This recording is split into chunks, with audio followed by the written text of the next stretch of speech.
रसिका हो, नमस्कार. लेखिका अश्विनी YouTube चॅनलच्या स्वयंप्रकाश या उपक्रमाच्या आजच्या भागात आपल्या सर्वांचं हार्दिक हार्दिक स्वागत. स्वयंप्रकाशी या उपक्रमामध्ये प्रत्येक भागामध्ये आपण विविध क्षेत्रातल्या मान्यवरांना आमंत्रित करून त्यांच्या मुलाखती घेत असतो. आज ज्या स्वयंप्रकाशानं जो कर्तृत्वानं आपल्या तेजानं जो तारा स्वयंप्रकाशी झालेला आहे, जो उजळत आहे, त्यामध्ये आज आपण शॉपिजन प्रकाशन संस्थेच्या या प्रकाशन वेबसाईटच्या मराठी विभागाच्या प्रमुख रुचा करपे यांना आमंत्रित केलेलं आहे आणि मी त्यांचं आपल्या या YouTube चॅनलवर खूप खूप स्वागत करते. प्रवीण दवणे सर असं म्हणतात की आयुष्याच्या अनेक अनवट जागा सुरेल करणारं पुस्तक नावाचं मिटलेलं गाणं आपली सतत वाट बघत असतं. पुस्तक पुस्तकं ही मस्तक घडवतात, व्यक्तीला माणूस म्हणून समृद्ध करतात. ज्यांना आतून समृद्ध होण्याची ओढ असते अशा पालकांच्या घरांमध्ये आणि अशा शिक्षकांच्या शाळांमध्ये वाचणारी मुलं निर्माण केली जातात किंवा निर्माण होतात.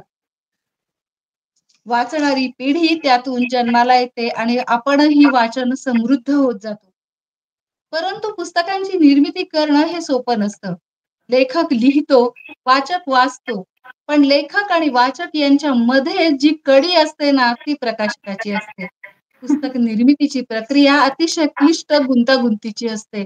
आपण साहित्य लिहिलं की लगेच पुस्तक तयार होत नाही. तर त्या पुस्तकाला तयार होऊन वाचकांपर्यंत पोहोचवण्यासाठी मध्ये बराच काळ, वेळ आणि बरेच गोष्टी कराव्या लागतात आणि त्या फक्त प्रकाशकाला माहिती असतात. पुस्तक निर्मितीची ही क्लिष्ट प्रक्रिया सोपी करून लिहित्या हातांना बळ देणाऱ्या, सातत्यानं पुस्तकांची निर्मिती करणाऱ्या रुचा करपे मॅडम या आज आपल्या YouTube चॅनलवर आलेल्या आहेत. लेखिका अश्विनी YouTube चॅनलवर आलेल्या आहेत आणि मी त्यांचं खूप खूप मनापासून स्वागत करते. आज आपण त्यांचा पूर्ण प्रवास जाणून घेणार आहोत. आज सगळ्यात पहिल्यांदा मी तुम्हाला त्यांची ओळख करून देते, त्यांचा परिचय करून देते आणि मग आपण मुलाखतीला सुरुवात करूया. त्यांचं पूर्ण नाव आहे रुचा दीपक करपे आणि त्या आपल्याला मध्य प्रदेशमधून जॉइन झालेल्या आहेत.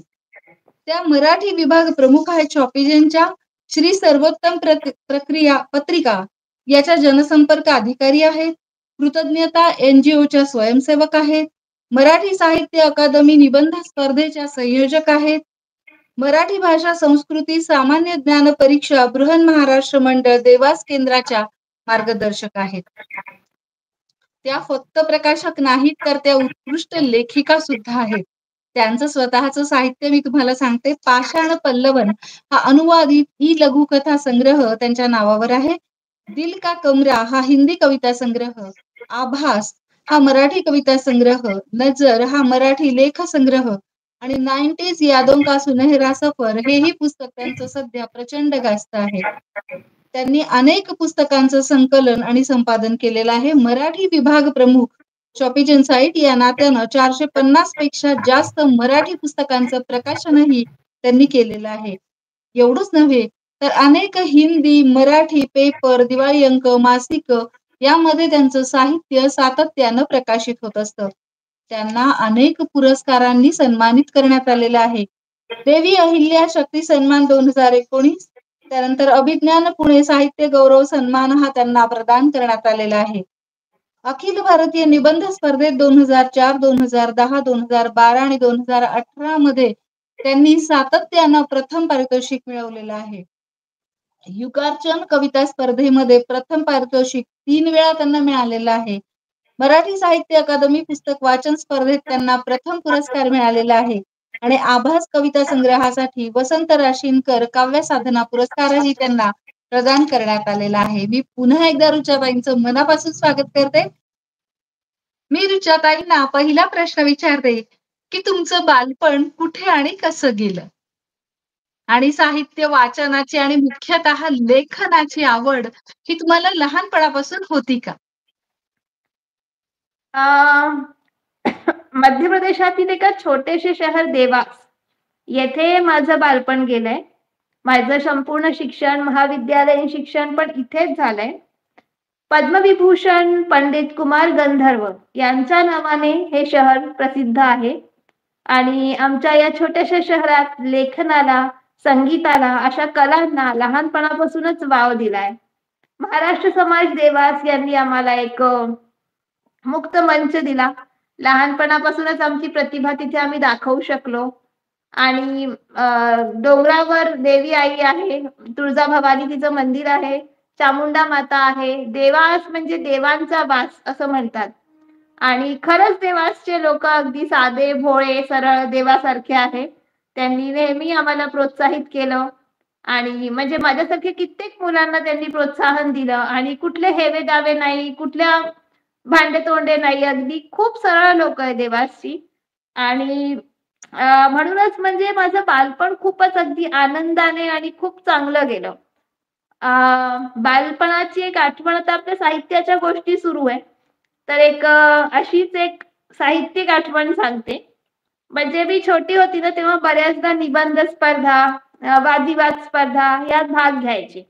आई बाबा अरे वाह! करवायचे, म्हणजे की यात भाग घ्यायचा आहे. आणि माझी सवय होती की मला सगळं बाबा लिहून द्यायचे, कारण बाबा खूप छान लिहितात. तर कुठलाही निबंध असो, भाषण असो, वादविवाद असो, बाबा सगळं लिहून द्यायचे आणि मी अगदी त्याला खूप छान पाठ करून घ्यायची आणि स्टेजवरती जाऊन सगळं बोलून द्यायची. बरेचदा पुरस्कार वगैरे मिळाले. मग जेव्हा मी 8वी-9वी मध्ये आली, तर आमच्या शाळेमध्ये एक भाषण स्पर्धा होती. आणि त्यांनी विषय दिला. मी घरी येऊन बाबांना सांगितलं की बाबा, हा असा असा विषय आहे, मला लिहून द्या, मी बोलेन. बाबा म्हणे की आता नाही लिहून देणार मी, आता तू मोठी झाली, म्हणे केव्हापर्यंत मी लिहून देईन आणि तू वाचशील, आता तू तुझं तुझं लिही. आता 2च दिवस उरले होते भाषण स्पर्धेला. तेव्हा काही गुगल नव्हता, म्हणजे गुगल बाबाही नाही, माझे बाबाही नाही. तर मग तर मला हाच प्रश्न होता की बापरे, मला प्रचंड टेन्शन आलं होतं की आता कसं होईल, काय होईल. मग थोडाफार पुस्तकं वगैरे बघून, थोडा विचार करून ते भाषण लिहिलं आणि मग शाळेत जाऊन ते भाषण मी सादर केलं आणि त्यात पण मला पुरस्कार मिळाला. मग माझा अरे कॉन्फिडन्स वाह! लेव्हल वाढला, की हां, आपण स्वतः पण काही लिहू शकतो. तोपर्यंत मला हेच होतं की नाही, बाबा लिहून देतील आणि मी वाचेन. तर त्या अरे दिवशीपासून वाह! मग थोडं. पण त्यामुळे तुमचं एक तर तुमचं बालपण खूप समृद्ध होतं. तुमच्या हं, बाबांनी तुम्हाला आधी लहान वयामध्ये लिहून देऊन तुमच्यामध्ये आत्मविश्वास निर्माण केला. पण त्याच्यानंतर तुम्हाला स्वतःला लिहायला लावून तुमच्यातली प्रतिभा सुद्धा त्यांनी जागृत केली आणि त्यामुळे बरोबर. तुम्हाला लहानपणापासून वाचायची सुद्धा सवय त्याच्यामुळे लागली. हो. हे अगदी मान्य करावंच लागेल. वाचन म्हणजे संस्कृती तुमच्या तर आमच्या घरी होतीच. म्हणजे आजी, हां. आजोबा, आई, बाबा, आत्या, काका सगळ्यांना वाचायची प्रचंड आवड आहे. म्हणजे लहानपणी लहान म्हणजे मुलांची पुस्तकं, मोठ्या लोकांची पुस्तकं, लायब्ररी हे सगळं वातावरण तर घरात होतच. अच्छा. वाचनाची खूप आवड आहे घरात सगळ्यांना. किती छान! अशी घरं बघणं हे आजकाल खूप दुर्मिळ झालेलं आहे. तर हं. कॉमर्स विषय म्हणजे थोडासा रुक्ष समजला जातो. कारण आकडेमोडीचा आणि अर्थकारणाशी संबंधित असा हा विषय आहे. हो. परंतु यातील शिक्षण घेऊन तुम्ही साहित्य निर्मितीकडे कशा वळलात? याचं उत्तर देण्यासाठी मी तुम्हाला एक गोष्ट सांगते, की जगात 2 तऱ्हेची माणसं असतात. अच्छा. एक तर म्हणजे त्यांना सगळं त्यांचं लक्ष अगदी क्लिस्टर क्लिअर असतं, की मला पुढे जाऊन हे करायचंय. मला डॉक्टर हं. व्हायचंय, मला इंजिनिअर व्हायचंय, मला कलेक्टर व्हायचंय.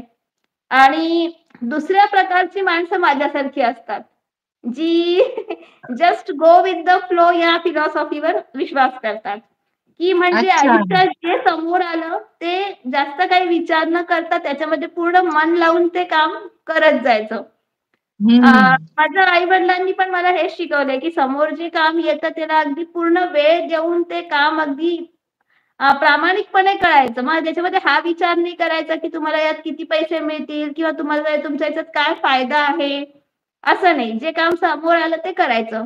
तर झालं असं, की जेव्हा मी 12वीत होते ना, तेव्हा माझी आई शिकवण्या घ्यायची. हं. तर मी असा विचार केला, की 4-5 मुलांना मी पण शिकवते. म्हणजे बाबांकडून पॉकेट मनी घ्यायला नको. आपण आपलं-आपलं शिकवू तर आपल्याला थोडासा एक पॉकेट मनी सारखं मिळून जाईल. पण हं. शिकवता मला शिकवण्या घेण्यामध्ये इतका इंटरेस्ट आला, की मग 20 वर्ष मी 6वी, 7वी, 8वीच्या मुलांना शिकवलं. माझ्याकडे हं. 20 ते 25 मुलं यायची. तर माझी कोचिंग क्लास खूप छान चालली होती आणि घरात लिहिण्याचं, वाचण्याचा एक वातावरण होतं, त्यामुळे थोड्याफार कविता वगैरे मी 2012 पासून करू लागले होते. आणि हं. मग सोशल मीडिया आलं. तर एक हो. असं म्हणतो ना, की एक ते मंच मिळालं आपल्याला, मुक्त मंच, की जिथे आपण हं. आपलं लिहिलेलं अगदी टाकू शकत होतो, पोस्ट करू शकत होतो. खूप सारे व्ह्यूअर्स होते. आपले फ्रेंड्स फॉलोइंग्स होते. ते नवीन-नवीन तेव्हा आलं होतं सोशल मीडिया. तर तेव्हा मी माझ्या काही कविता वगैरे लिहून सोशल मीडियावर पोस्ट करायचे. लोकांना आवडायचं. लेखन वगैरे चालू होतं. आणि मग कोविड आला. तर हं. कोविडमुळे ट्युशन बंद झाली. कोचिंग शिकवण्या. मुलं हं, हं, हं. ते यायला तयार होते, पण मला रिस्क होती. तर मग कोचिंग सुरू होत नव्हती. मग मला शॉपिझांकडून ऑफर आला. 2 महिने अगोदर पण आला होता हिंदी विभाग प्रमुखसाठी. पण तेव्हा मी हं. त्यांना अगदी विनम्रतेने नाही म्हटलं होतं, कारण मला वेळ नव्हता कोचिंगमुळे एवढा टाईम द्यायला. मग 2 हं, हं, हं. महिन्यानंतरचा कोरोना स्टार्ट झाला, तेव्हा त्यांचा पुन्हा फोन आला, की मराठी विभाग प्रमुख ही पोस्ट आहे. तर हं. मग मी हो म्हटलं, की "हो, ठीक आहे, मी तयार आहे." मला अनुभव काही नव्हता, पण तरी मी ती पोस्ट घेतली आणि हं. त्याच्यामुळे माझं लेखन, वाचन हे सगळं अजून चांगलं सुरू झालं. हं, हं, तर हं. बस हे असं आहे, म्हणजे जे समोर येत गेलं ते मी एक्सेप्ट करत गेली आणि ते हं, करत हं, गेली. हं. माझा असा काही एम नाहीये. अजूनही माझा कुठलाच एम नाहीये, की मला तिथपर्यंत जायचंय वगैरे. जे हां, आहे हां, हां. लाईफमध्ये ते एन्जॉय करायचं बस आणि पण तुम्ही त्यातच 100% द्यायचं. तुम्ही सांगितलेलं एक वाक्य खूप महत्वाचं आहे, की समोर आलेलं काम मी अगदी प्रामाणिकपणे आणि त्याच्यामधून मला किती फायदा आहे याचा कुठलाही विचार न करता, तळमळ न करते, तुमची तळमळ मराठी विभाग प्रमुख म्हणून आम्ही अनेक वेळा अनुभवलेली आहे. अनेक पुस्तकं माझी सुद्धा शॉपिजनवर प्रकाशित झाली आहेत. तर तुम्ही किती तळमळीनं काम करता हे आम्ही सतत बघतो आहोत. मला तुम्हाला थँक आणखी यू. एक प्रश्न विचारायचा आहे, की पहिलं पुस्तक तुमचं जे आलं त्याच्या हं. निर्मितीचा अनुभव कसा होता? कारण ज्यांनी एवढी प्रकाशनाला मदत केली आहे पुस्तकांना, त्यांच्या स्वतःचं पहिलं पुस्तक हे तो कसं पण होतं? खूप मजेदार किस्सा आहे तो पण. हां. मी सांगितलं ना, 2012 पासून मी कविता वगैरे लिहायला सुरुवात केली होती. मग हं. मी काही म्हणजे असे साहित्यिक ग्रुप्स वगैरे पण जॉइन केले WhatsAppवर. त्यातनं सर्वात प्रमुख म्हणजे माय मावशी समूह. ज्यांच्या म्हणजे संचालिका ज्या आहेत त्या अलकनंदा साने मावशी. अजूनही मी त्या समूहात आहे. त्यांनी मला खूप अच्छा. शिकवलं. तेव्हा मी अगदी हं. नवोदित त्यांच्यासाठी मी अगदी नवोदित होते. तिथे खूप मोठे-मोठे कवी, साहित्यकार त्या समूहात होते आणि त्यांनी माझ्या अगदी छोट्या-छोट्या कवितांना पण छान अगदी सांभाळून घेतलं. मला शिकवलं कविता कशी लिहितात. त्यांच्याकडून मला हं. खूप शिकायला मिळालं. मग काय झालं, मी हळू-हळू जेव्हा लिहू लागले, तर मी ते Facebookवर पोस्ट करायची आणि मला खूप चांगले व्ह्यूज मिळायचे. "बहुत बढ़िया, बहुत अच्छा लिखती हो आप" हे ते. तर मग सगळ्यांनी म्हटलं, की "पुस्तक काढायला पाहिजे तुला कवितांचं." हं.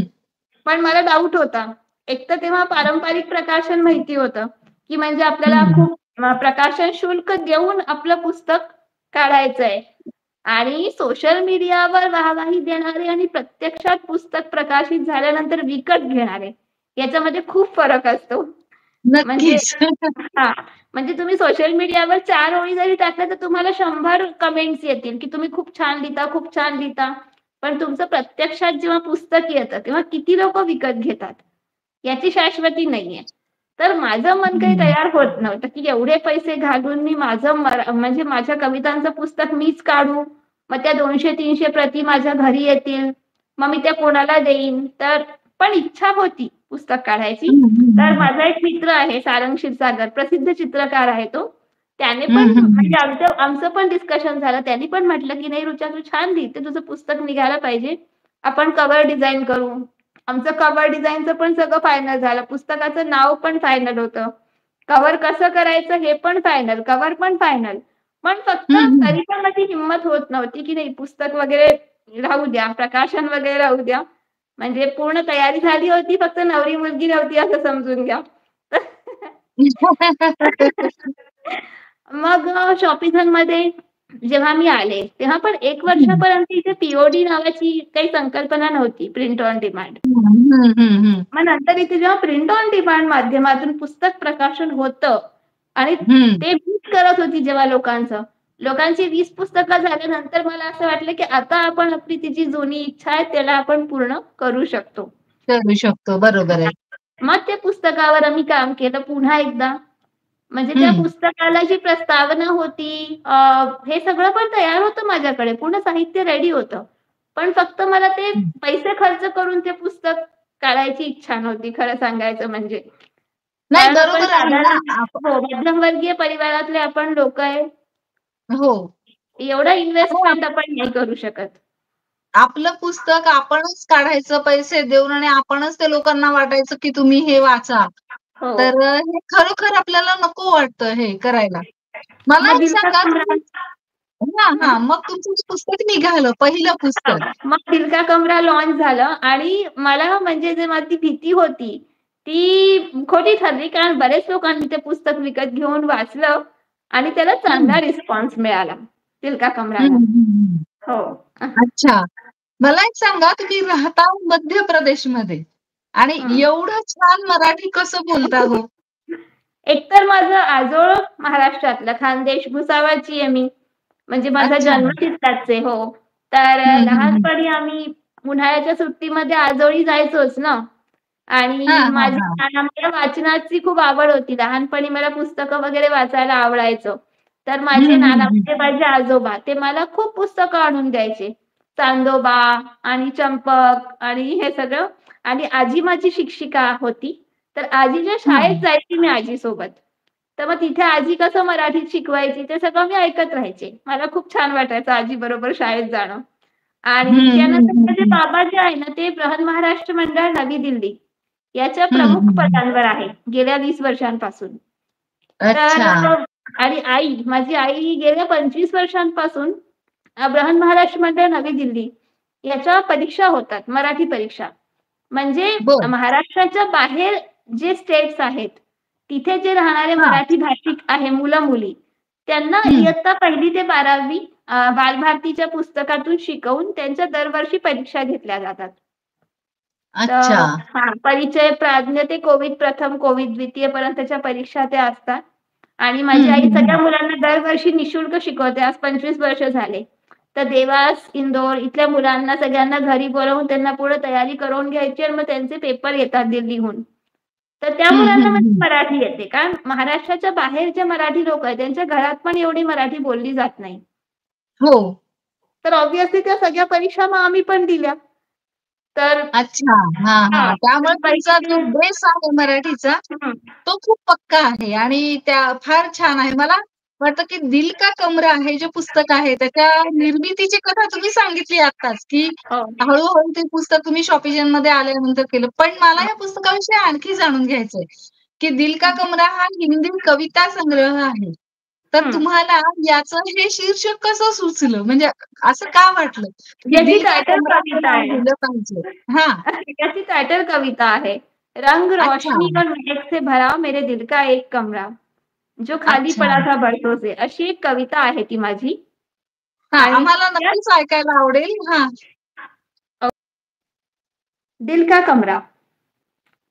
रंग रोशनी और महक से भरा मेरे दिल का एक कमरा, जिसमें गुजरती थी मेरी शामें सुहानी, जहां सूरज की पहली किरण छू जाती थी मेरे गालों को, वह बंद पड़ा था बरसों से।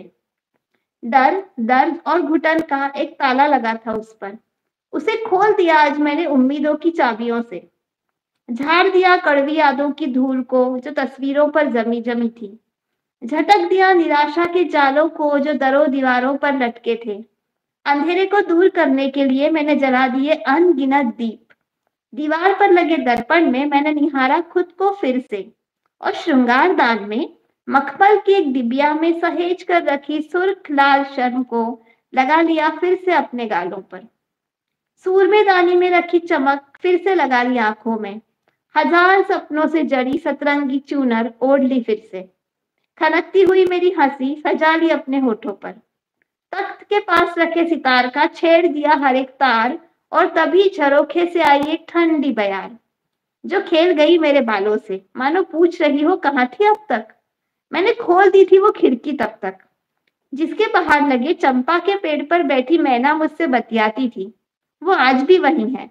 मुझे देख मुस्काई, चहचहाई, पूछ बैठी मेरी याद नहीं आई। वहीं ऊपर आसमान में मेरा साथी चांद रहता था, झांक रहा था मेरे कमरे में। बोला, आखिर लौट आई? आना ही पड़ा, कहकर ली मैंने एक प्यारी सी अंगड़ाई। मेरा कमरा आज भी वैसा ही है, और शायद, नहीं नहीं, यकीनन वैसी ही हूं मैं भी, वैसी ही हूं मैं भी। वाह, वाह, वाह! खूप सुंदर, खूप सुंदर. मस्त कविता आहे. खूपच छान कविता. आणि याला कवितेला दिल का कमरा हे नाव पण अगदी, अगदी सार्थ ठरणारं आहे. आपण आणखी पुढे जाऊया. तुमचं मराठी जेवढं छान आहे, हिंदी त्याहून जास्त छान आहे असं मी म्हणेन. थँक मराठी तर खूपच छान आहे. आभास हा जो कविता संग्रह आहे तुमचा मराठी, हं, मराठी हं. कविता संग्रह तर त्याबद्दल सांगा? हो. अ, आभासबद्दल सांगायला म्हणजे तेच, की जेव्हा मी 2012 नंतर मी जेव्हा हं. थोडंफार लिहायला सुरुवात केली आणि मायमावशी समूह जॉइन केला, तिथे बरेच मराठी कवी पण होते आणि अच्छा. त्यांच्यासोबत राहून असं मी कविता लिहिल्या नाही, मला कविता त्या स्फुरल्या असं म्हणायला हरकत नाही. काही हं, 4, हं. 5, 6 कविता अशाच म्हणजे विचार करता कधी रात्री उठून बसायचे आणि टाइप करायचे, की मला काही मनात यायचं. आणि त्या अशा हं, काही हं. मराठी कविता स्फुरल्या. आणि मग शॉपिझनमध्ये जॉइन झाल्यावर तर इतक्या साऱ्या मराठी वाचन वगैरे झालं, मराठी शब्द अजून कळायला लागली. इतक्या हं, मोठ्या-मोठ्या हं, हं. लोकांचं मी साहित्य वाचलं. तर मग मराठी कविता पण बऱ्याच तयार झाल्या होत्या. तर मग त्याचा पण एक संग्रह करायची माझी इच्छा झाली आणि हं, मग हं, आभास हं. हा संग्रह आला. आभासमध्ये विविध कविता आहे वेगवेगळ्या विषयांच्या. प्रेम कविता अच्छा. आहे. हं. हं, हं, हं. त्यातली पण एखादी कविता आमच्या समोर आमच्या प्रेक्षकांसाठी सादर करा ना. नक्की. कुठलीही एक तुमची माझी आवडती कोणतीही एक मराठी कविता. ओके. माझी एक खूप आवडती कविता आहे. त्याचं नाव आहे हिमखंड. हं. प्रेम कविता आहे. अच्छा. मला ना समुद्राच्या मधोमध उभ्या त्या शुभ्र पांढऱ्या हिमखंडासारखा भासतो. मला ना तो हं. समुद्राच्या मधोमध उभ्या त्या शुभ्र पांढऱ्या हिमखंडासारखा भासतो. वरून जेवढा दिसतो तेवढाच नसतो. खोल पाण्यात हं. बुडालेला कल्पनेच्या पलीकडे आहे तुझे आकार, तुझे कर्तृत्व. हं, कधी-कधी हं. मला विस्तीर्ण सागरासारखा पण वाटतो. तुझ्या उंच-उंच लाटात वाहून जावेसे वाटते मला. तुझ्या अथांग मनाचा ठावच लागत नाही. आणि दूरपर्यंत, अगदी कितीही दूर बघितलं, तरी तूच तू दिसतो. तू ना हं. माझ्या अंधाऱ्या आकाशात झळकणाऱ्या चंद्रासारखा पण आहे. दररोज तुझ्या हं. कदा बदलतात. कधी पूर्णत्वास जाऊन माझ्या मनाच्या दाही दिशा उजळून देतो, तर कधी आपल्याच विश्वात हरवून जातो आणि दिसेनासा होतो. आणि कधी-कधी हं. तर असे वाटते, की तू माझं संपूर्ण आकाश आहे. तुझ्या पांढऱ्या, केशरी, लाल, पिवळ्या, जांभळ्या, निळ्या, काळ्या सप्तरंगी छटा घालून मी सजते, खुलते, बहरते. तुझ्या प्रेमाच्या पावसात चिंब-चिंब भिजते आणि स्वतःला हं. तुझ्यात सामावून घेते नेहमीसाठी, नेहमीसाठी. वाह! वाह! खूप सुंदर, खूप सुंदर. खूपच छान धन्यवाद. कविता. तुम्ही नजर हा लेखसंग्रह सुद्धा लिहिलेला आहे आणि हं. त्यानंतर सध्या तुमचं जे पुस्तक प्रचंड गाजतंय, ते हो. म्हणजे 90s यादों का सुनहरा सफर. मला येस. वाटतं याच्यामध्ये 90च्या दशकातल्या अनेक आठवणी तुम्ही लिहिलेल्या आहेत हो. ॲक्चुअली आणि मी तुम्हाला आधीच सांगितलं मी देवासमध्ये छोट्याशा शहरात राहिली. माझी छोटीशी शाळा हो, होती. हो. अगदी 4 भिंतीची म्हणजे 4 खोल्यांची शाळा, 4 शिक्षिका आणि आम्ही खूप हं, साधं जे ते आमचं जे आयुष्य होतं ते खूप साधं सोपं होतं. आणि फक्त माझंच नव्हे, तर 90च्या काळातल्या सगळ्याच लोकांना एक वेगळं आयुष्य होतं. आणि हं, आपली हं. जी पिढी आहे ना, आपल्या पिढीने ती सीमारेषा ओलांडली आहे. म्हणजे हो. 90 पासून आपण 2000 मध्ये क्रॉस झालो आहोत. तर हं, आपली हं. पिढी ही युनिक पिढी आहे. जिने हो, ₹2 म्हणजे अगदी 50 पैसेचं पोस्टकार्ड पण लिहिलं आहे आणि आता हं. आपण इंटरनेट पण वापरतोय. हो, आपण हो, अगदी कुल्फीवाल्याकडे जाऊन कुल्फी पण खाल्ली आणि आता आपण हो, McDमध्ये जाऊन चोकोलावा पण खातोय. आपण हो, त्या ऑडिओ कॅसेट फिरवून-फिरवून त्या हो. ऐकल्या फिरवून, आहेत फिरवून. आणि आता आपण म्हणजे किती हिंदीच्या पुढे युट्यूबवर गेलोय. हो. हो, खूप म्हणजे आपण अशी लोकं आहोत ना, आपली जी पिढी आहे, ते काळ तो काळ आपण खूप एन्जॉय केला आहे आणि आता होय. ते ह्या काळाबद्दल पण अगदी म्हणजे मस्त ॲडजस्ट झाली आहे. तर हं, हं, हं, पण हं. तरी ना मनाच्या कोपऱ्यात एक त्या 90sच्या आठवणी सगळ्यांच्या मनात आहेत. कारण तेव्हा फोन नव्हते, इंटरनेट नव्हता, टेन्शन नव्हतं, की आता हे हं. आपल्याला इंटरनेटवर पोस्ट करायचंय, लोकं काय म्हणतील? तेवढी-तेवढी ओळख होती. आपला एक म्हणजे खूप लिमिटेड आपलं सर्कल होतं आणि खूप हं, हं. सोपेपणा होता, खूप साधेपणा होता आपल्या आयुष्यात. तर त्या आठवणी ना सगळ्यांना कनेक्ट करतात. हं. म्हणजे रसना म्हणा, आय लव्ह यू रसना. तेव्हा नवीन-नवीन हं. दूरदर्शन आला होता. सगळ्यांनी रामायण, महाभारत बघितलंय. हो. चित्रहार, रांगोळी सगळ्यांचे फेव्हरेट. मग हो. पुस्तकं आपण तेव्हा वाचायचो. म्हणजे जे आमच्या काळची मुलं होती, ती उन्हाळ्याच्या सुट्ट्यांमध्ये चाचा चौधरी, नंदन, चंपक, बिल्लू, पिंकी हे कॉमिक्स आमच्याकडे असायचे. आजकालच्या मुलांकडे हे कॉमिक्स तुम्हाला फार कमी दिसतील. हो, हो. हां. मग हल्लीची खेळ पण पिढी आपले गॅजेट्समध्ये बुडाली आहे. खरं आहे. अगदी खरं आहे. हो. आणि आपले खेळ पण किती छान होते ना, म्हणजे ते सापशिडी, हो. लुडो, अष्टचंगपे. तर हे हं. सगळ्यांना एक कनेक्ट होतं. त्याच्यामध्ये 18 चॅप्टर्स आहे. द 90s यादों का सुनहरा सफरमध्ये आणि हं, वेगळ्या-वेगळ्या हं, हं. गोष्टींना त्याच्यामध्ये एक नॉस्टॅल्जिक फीलिंग येते. जे लोकं वाचतात त्यांना, की अरे, हं. आपण थोड्या वेळासाठी का होईना आपण परत त्या काळात जाऊन आलो. तर जाऊन असं आलो आणि त्यातल्या प्रत्येकाला असं वाटतं, की आपण आपलंच आयुष्य पुन्हा एकदा वाचतोय. हो. म्हणून त्या बरोबर. पुस्तकाने ते पुस्तक सगळ्यांना इतकं भावतंय मनाला. हो. आपण पुढे जाऊया. मला सांगा शॉपी चेनच्या आता तुम्ही मराठी विभाग प्रमुख आहात. म्हणजे हं. आता तुम्ही एवढ्या पुस्तकांचं प्रकाशन केलेलं आहे, तर हा जो तुमचा प्रवास होता, शॉपी चेनमध्ये आल्यापासून ते आत्तापर्यंतचा, याच्याबद्दल तुम्ही काय सांगाल? हा प्रवास खरं तर मला मी अगदी प्रामाणिकपणे सांगू मला काहीच अनुभव नव्हता या फील्डचा.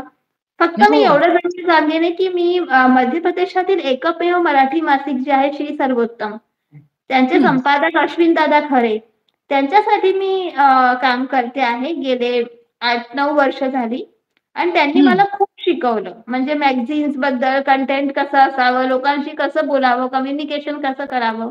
तर तो एक हं, फायदा शॉपिझनमध्ये झाला आणि तसंच मला मुळात बोलायला खूप आवडतं. तर हं, हं, मी कम्युनिकेशन तर काही प्रॉब्लेम नव्हता. हं, टेक्नॉलॉजी मला थोडं शिकावं लागलं. पण त्याच्यासाठी थँक्स टू शॉपिझन टीम त्यांनी खूप छान शिकवलं आणि आमचे हं. उमाप चावडा सर त्यांनी फुल फ्रीडम दिली.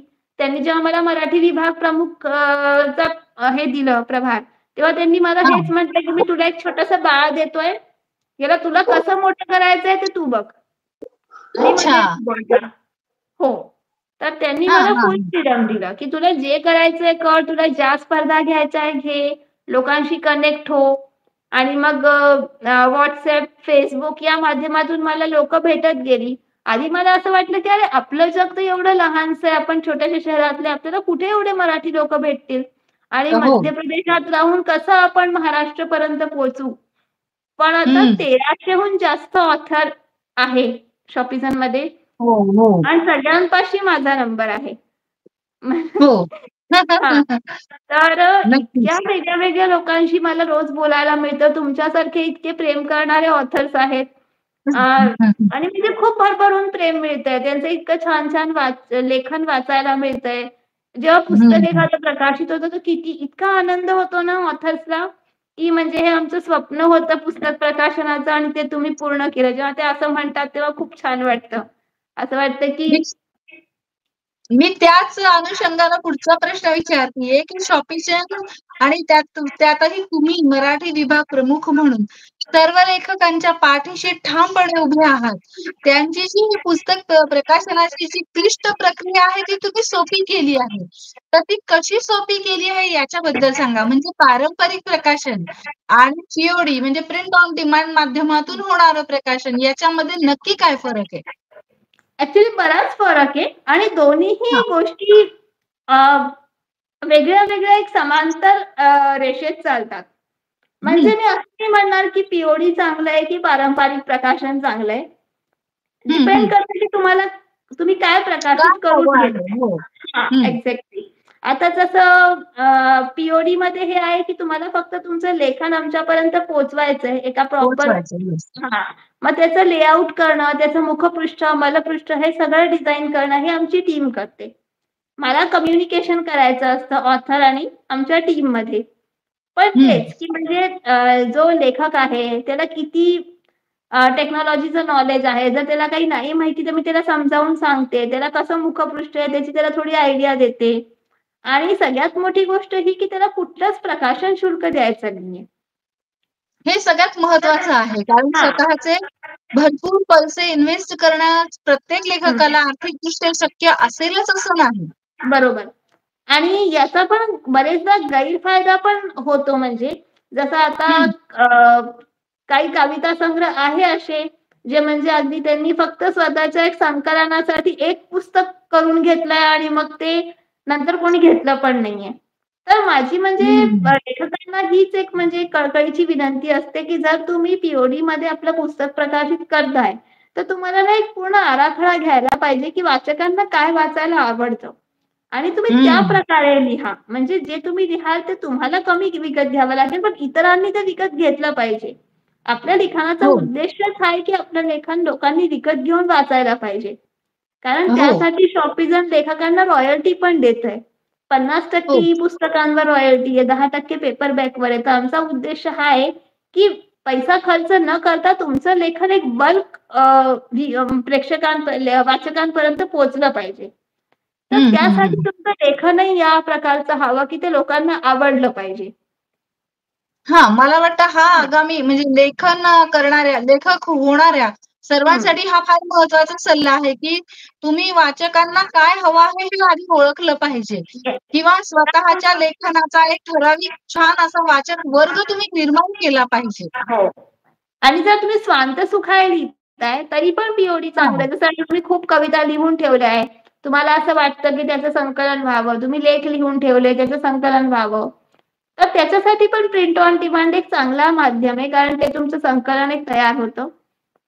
हं, हं, हं. पण तरी म्हणजे माझं हेच म्हणणं असतं, की असं लिहावं, की ते लोकांना आवडलं पाहिजे. लोकांना कनेक्ट झालं पाहिजे. आता काय अगदी बरोबर आहे. WhatsApp ग्रुप इतके झाले ना, की रोजचं लोकं लिहितात. रोजच्या हो. कविता, रोजची एक कविता. पण मग त्या सगळ्याच कविता दर्जेदार असतात का? एकदा स्वतःला विचारून बघायला पाहिजे. कारण हं. मायमावशीमध्ये आम्हाला असं शिकवलेलं आहे, की आपण जेव्हा काही पण लिहितो, ती कविता असो, कथा असो, लिहिल्यानंतर तिला 10 दिवसासाठी ठेवून द्या. 10 दिवसानंतर हं. पुन्हा तुम्हीच वाचा. तुम्हाला त्याच्यात खूप बदल दिसतील. आणि तुम्ही तिला परत-परत संपादित करा आणि एकदा फायनल झाल्यावर मगच लोकांसमोर ती सादर करा. तर ही जी हं. एक प्रोसेस आहे संपादनाची, हं. ती कुठेतरी हरवली आहे असं मला आता वाटतं. लोकं खूप घाई हं, करतात हं. ते लिहिण्याची आणि प्रस्तुत करण्याची. हो, म्हणजे अगदी लिहिलं आणि बरोबर आहे. टाकलं Facebookवर आणि 100 लाइक, 100 कमेंट्स मिळाले की झाला आनंद, असं नसतं. हो ना, हो ना. इन्स्टंट लेखक तयार होत आहेत. तर इन्स्टंट लेखक सध्या नको आहेत आपल्याला. अगदी बरोबर आहे. लेखकाला स्वतःला सुद्धा स्वतःवर खूप काम करावं लागतं. आणि हे कविता तेव्हाच लिहिणं हे शक्य काही जेव्हा सोपं तुम्ही नाहीच आहे. दर्जेदार. हो. हे तेव्हाच पॉसिबल आहे जेव्हा तुम्ही दर्जेदार वाचन कराल. जर अगदी तुम्ही बरोबर आहे. जर तुम्ही कुसुमाग्रजांच्या किंवा मंगेश पाडगावकरांच्या कविता, केशवसुतांच्या कविता वाचल्या तर तुम्हाला तुमची पातळी कळेल. असं वाटेल की बापरे! आपण काहीच लिहीत नाहीये. जेव्हा आपण खूप वाचन करतो ना, तेव्हाच आपल्याला चांगले-चांगले शब्द, चांगले-चांगले विचार हे सगळं येतं.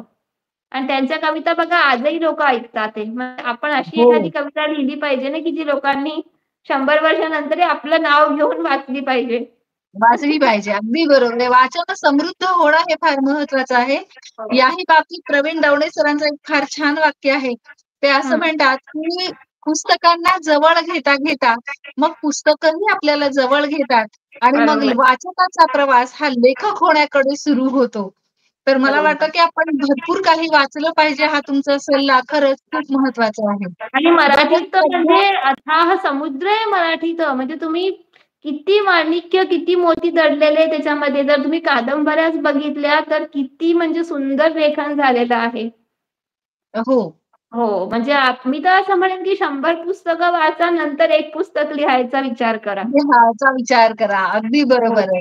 मला वाटतं तुमचे हे जे विचार आहेत ना, ते एवढे छान आहेत, की म्हणून शॉपेजेनच्या मराठी विभाग प्रमुख म्हणून तुमची निवड अगदी सार्थ केलेली आहे असं धन्यवाद. मी म्हणेन. नक्कीच. बरं तुम्ही सध्या नवीन काय लिहिताय हे सांगा? म्हणजे आम्हाला आगामी काळामध्ये काय वाचायला मिळणार आहे तुमच्याकडून? सध्या काही हिंदी, मराठी कथा तयार झाल्या आहेत. अच्छा. मराठी पण कथा आहेत. हां. आणि कथा लेखन सध्या तरी सुरू आहे. कविता तर बघा मी आधीच सांगितलं मी लिहीत नाही. ती आपोआप हां. होते. हो. हां. म्हणजे मी असं कधी फोर्स नाही करत, की मला आज ही कविता लिहायची आहे किंवा या शब्दावर मला एक कविता करायची आहे. हे हं, माझ्याकडून हं, होऊच हं. शकत नाही. ती जेव्हा आपल्यात काही विचार येतात, तेव्हा ती कविता होते. हं. तर पण कथा जर एक आपण इतक्या लोकांना आता मी भेटते, इतके अनुभव मला मिळतात, तर त्या कथा वीज काहीतरी डोक्यामध्ये आहे आणि काही कथा झाल्या आहे कंप्लीट, काही अजून व्हायच्या आहे. तर हं, हं. आय थिंक पुढचं पुस्तक बहुतेक मराठी कथा संग्रह येईल. अरे वाह! त्यासाठी तुम्हाला खूप शुभेच्छा. धन्यवाद. कारण साहित्याच्या मला वाटतं विविध प्रकारांमध्ये तुमची मुसाफिरी सुरू आहे, की तुम्ही आधी कविता करताय, कविता आताही करताय. आता आम्हाला कथासुद्धा तुमच्याकडून नक्कीच वाचायला मिळतील. थँक तुम्हाला यू. या पुढील प्रवासासाठी खूप शुभेच्छा आणि आपण ही धन्यवाद. मुलाखत याच ठिकाणी आपण थांबवूया. रसिक हो, तुम्ही सुद्धा कुठल्याही क्षेत्रामध्ये जर भरीव कार्य करत समाज ऋण फेडत असाल, तर मला जरूर संपर्क करा. कदाचित पुढची मुलाखत तुमची असू शकते. मी पुन्हा एकदा रुचा करपे मॅडमचे खूप आभार मानते. त्यांनी आपल्यासाठी एवढा अमूल्य वेळ दिला आणि इतके छान विचार त्यांनी त्यांचे विचार आपल्यापर्यंत पोहोचवले. आपले खूप आभार. धन्यवाद मॅडम. तुमचे आभार आणि सर्वांना संक्रांतीच्या शुभेच्छा. धन्यवाद.